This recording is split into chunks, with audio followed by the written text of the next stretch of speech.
Producimos sonidos y los transformamos en ideas. Imer. Estás escuchando Hablemos Derecho. En un momento regresamos. Regresamos. Estás escuchando Hablemos Derecho.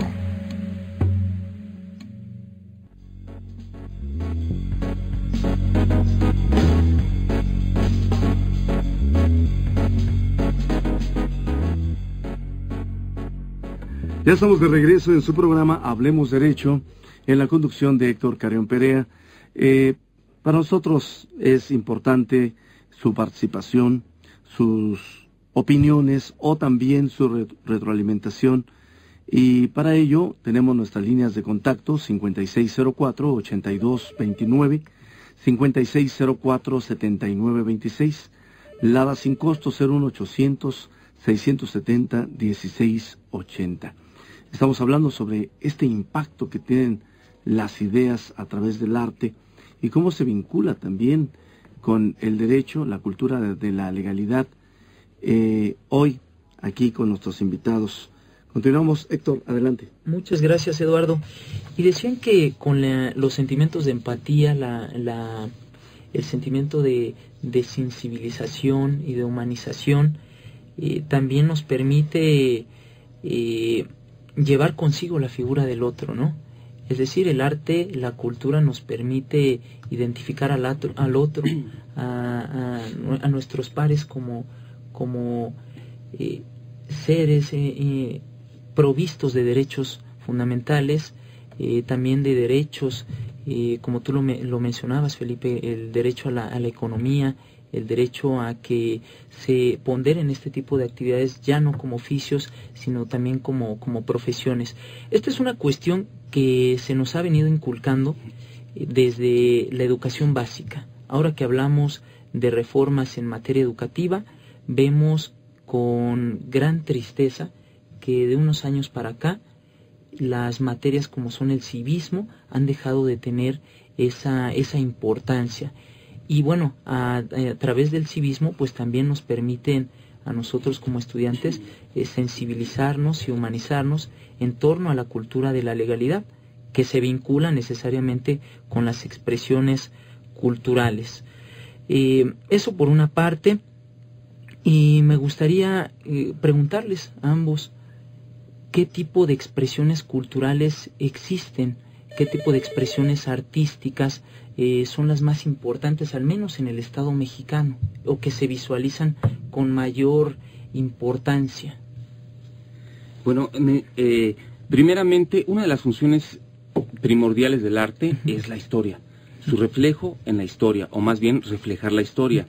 Lo que vemos en un presente es lo que fue hace mucho o poco tiempo, pero el arte y las diferentes visiones de los diferentes artistas es lo que nos da el fruto para comprender qué es lo que fuimos. Esa es una misión del arte muy, muy importante, muy necesaria. Y en cuanto a la educación, las reformas, en cuanto a la educación cívica, digamos, todavía en la centuria pasada, hace algunos años, los cuadernos, independientemente de la información, pero se acostumbraba mucho todavía a usar, digamos, por lo pronto a los tres grandes muralistas, para mostrarnos a Benito Juárez, a Miguel Hidalgo, a las escenas de la Revolución, de la conquista de la independencia. Aunque tal vez era una manipulación para demostrar, pero eran los tiempos, exactamente eran los tiempos postrevolucionarios, o sea que eso vino ad hoc y vino muy bien, porque estas figuras, aunque han sido muy choteadas, pues nos dejaron una gran enseñanza, y muchos conocemos lo que fue México, su independencia y revolución, claro, por figuras de grandes pintores. Es más, llegamos a conocer primero tal vez el grito de Clemente Orozco, que exactamente los datos de cuándo fue todo el grito, y se nos quedan así. El arte, esa es una función muy importante, nos refleja la historia, pero se debe de empezar desde muy pequeño y no tomarlo como como una pieza de segunda mano, sino de primera mano, para poder aprender de lo que fue, para ser en un presente, ¿no? Como la Cenicienta o el convidado de piedra de nuestra educación básica, ¿no? Sino como algo sustancial en la educación básica y también en la educación superior. Algo que tú mencionabas, Felipe, muy importante, a través de la historia el arte puede comunicar, ideas históricas se pueden comunicar a través de expresiones artísticas. Podríamos pensar en el himno nacional. Claro. En el himno nacional es una expresión artística y que contiene que se realiza en un contexto histórico importante para nuestra vida democrática, ¿no? El arte se encuentra en todos lados y casi para ejercer cualquier profesión tienes que ser artista y se necesita el arte. Hay algún artista que hizo los micrófonos que estamos utilizando porque lo hizo con arte. Claro, hagamos la separación. Se denomina, es muy diferente hacer algo con arte a realmente ser artista, vivir del arte. Pero en general, eso es el arte, que lo que hagas lo puedas hacer con la pasión necesaria, con esa integridad. El arte está en todos lados. Entonces, el himno nacional, bien mencionado, tiene el compositor, los intérpretes, alguien lo escribió, está la música, alguien hizo el papel, los papiros de esa época, aunque suene muy alejado, pero es así. También das trabajo a otras personas. Un artista también compra telas, compra pinturas, compra maderas, compra pinceles y demás. Entonces, el arte está presente, aunque no lo veamos, porque no nos lo comemos, pero está ahí presente y lo tenemos. Cuando vamos a una tienda a comprar un suéter, ¿por qué elegimos el cuello en V o el cuello redondo? O por qué a algunos nos gusta el café y a otros les gusta el verde. Eso es arte. Sin querer, estamos sensibilizados dependiendo cómo nos haya tocado el camino. Mauricio, ¿qué es lo que distingue a las grandes ideas en el arte? Pienso que las grandes interpretaciones, así como en el derecho, las grandes sentencias son concebidas por juzgadores que ofrecen una interpretación, si no distinta, integral, y que acude a más argumentos y mejores. Así en el arte pasa, no me dejará mentir, o si digo mentiras que Felipe me lo haga ver, pero en realidad pienso que una de las cosas es eso, las grandes interpretaciones, y el artista es un medio. Además, se ha dicho que a los que se les considera grandes maestros, en realidad su obra les trasciende.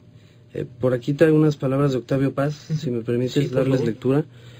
Octavio Paz, cuando examinaba alguna obra de Pedro Coronel, en una serie de párrafos que traté de esbozar, explica algo sobre el sentido de una obra. Que por cierto, este es el año de Octavio Paz. ¿Sí? Eso para que los ciudadanos lo sepan, es se decretó el año de Octavio Paz este año. Es justamente el momento para leer o releer a Octavio Paz. El laberinto de la soledad, mínimo, si no lo han leído, pues habría que tenerlo como cultura general. De contexto histórico. Sí, claro, un gran reflejo. Bueno, Octavio Paz decía, el sentido de una obra no reside en lo que dice la obra. En realidad, ninguna obra dice. Cada una, ya sea cuadro, poema o pieza, es un decir en potencia, una inminencia de significados que solo se despliegan y encarnan ante la mirada ajena. Sin ojos que lo miren, no hay cuadro. Y sin cuadro, esa potencialidad de significados que descansan en las formas no tendrían literalmente nada que ver. Hacemos las obras y después ellas nos hacen. Y bueno, es por ello que la pintura se puede concebir entonces como una constelación de significados, como un lenguaje, y que el secreto de una obra reside tanto en ella como en el que la contempla. Es una sinergia necesaria siempre entre el espectador y la obra. Por un lado está el artista, como el derecho, está el legislador que crea la ley, está la ley y al final está el intérprete, ¿no? Así en el arte está el artista, está la obra y está el intérprete, que al final también es un intérprete el artista, ¿no? De la realidad que va a llevar a todos. Sí. Que esa es una pregunta también muy curiosa. Se mencionaba que el artista es un medio para comunicar ideas también, pero esas ideas no necesariamente pueden ser buenas. O pueden ser benéficas. Es por eso la responsabilidad del artista. Hay responsabilidad también del artista, ¿no? Sí, claro, hay una gran responsabilidad, pero también no es como un doctor. Entonces el artista se puede dar el lujo de recorrer el camino con accidentes, ya sea provocados para componerlos, o los accidentes que muchos acostumbramos, ¿no? Porque así nos hacemos sentir. Entonces, el arte se puede dar ese capricho, que no tiene que ser exactamente, puedes decir lo que quieras, ¿no? Porque para unos es y para otros no. Yo he vendido obra que yo pensaría que jamás se la va a quedar a alguien, y resulta que para todo el mundo hay gustos, ¿no? Digamos que el arte te permite ser caprichoso en algunos aspectos, pero si esto lo trasladamos también a aspectos jurídicos, no nos podemos dar ese lujo, sí, de ¿no? ninguna manera. Yo por eso en gran manera soy artista, para darme esos lujos. Yo haría la salvedad, atendiendo a los públicos, al que vaya dirigido.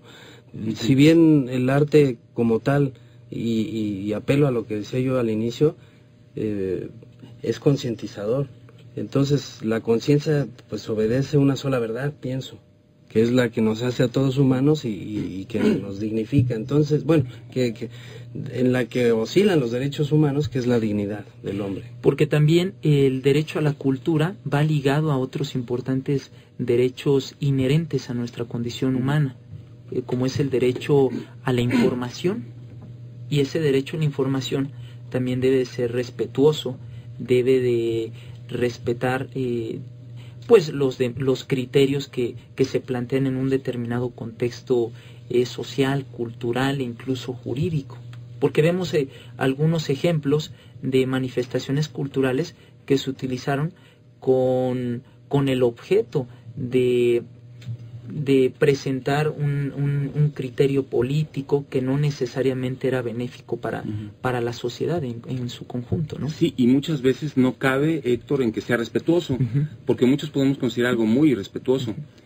También pensamos que si, tal vez equivocadamente, que si algo no es irrespetuoso no llega y no pega. Claro. Por eso también existe desde todas las épocas mucho arte propagandista, panfletista, amarillista y demás. Es más fácil hacer reír, es más fácil hacer llorar que reír, ¿no? Entonces, luego podemos, ya sea como músico, artista, en cualquier rama, digamos, de expresión, puede ser que tu expresión caiga en eso, que sea como una ofensa constante. Pero recordemos, si tú me avientas una piedra te voy a regresar. Entonces, si no me hablas de manera que yo pueda abrir mi mente, yo no te voy a entender ni voy a hacer el esfuerzo por entenderte. Claro, si tú eres un artista, digamos, un pintor, un artista plástico, a lo mejor el que me entiendas, pues no me importa. O depende, porque si necesito que me compres ese mural o esa obra, pues me conviene que me entiendas, depende de quién seas, ¿no? Pero es eso, creo que hay que poner uno como artista, no quiere decir que seas flojo, guango o débil al expresarte, pero sí entender que si queremos que nuestro significado llegue, tenemos que entrar por la puerta principal, y para que te abran, tienes que hacer una cita, tocar la puerta y avisar quién eres. Si te metes por la cocina, no vas a ser aceptado, o a lo mejor después de un tiempo, ¿no? Sí se va a decir, bueno, miren, rompió tal cristal, ¿no? Véanlo. Y como huésped también, por así decirlo, al entrar a ese hogar, pues uno tiene que ser respetuoso, ¿no? También Claro. en ese sentido, pero que hablaremos de eso en el siguiente segmento. Estamos hablando del impacto de las ideas a través del arte, y quiero comentarles que también nos acompañará vía telefónica la artista Magda Torres Gursa. Vamos al corte de estación y regresamos con más en su programa Hablemos Derecho.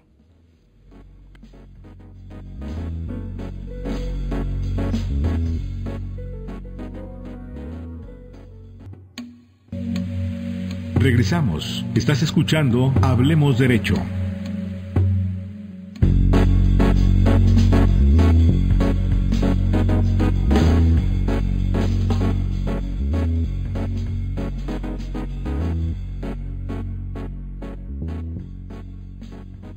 Ya estamos de regreso en su programa Hablemos Derecho, en la conducción de Héctor Carrión Perea. Y el tema que tenemos aquí en nuestra mesa, en nuestro estudio, el impacto de las ideas a través del arte. Adelante con los dos invitados, Héctor. Muchas gracias, Eduardo.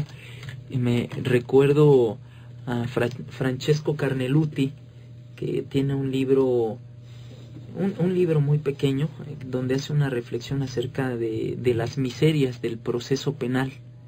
Y él refería que nosotros como ciudadanos es muy fácil sucumbir ante las flores más aberrantes, pero no vemos las cosas buenas que se hacen.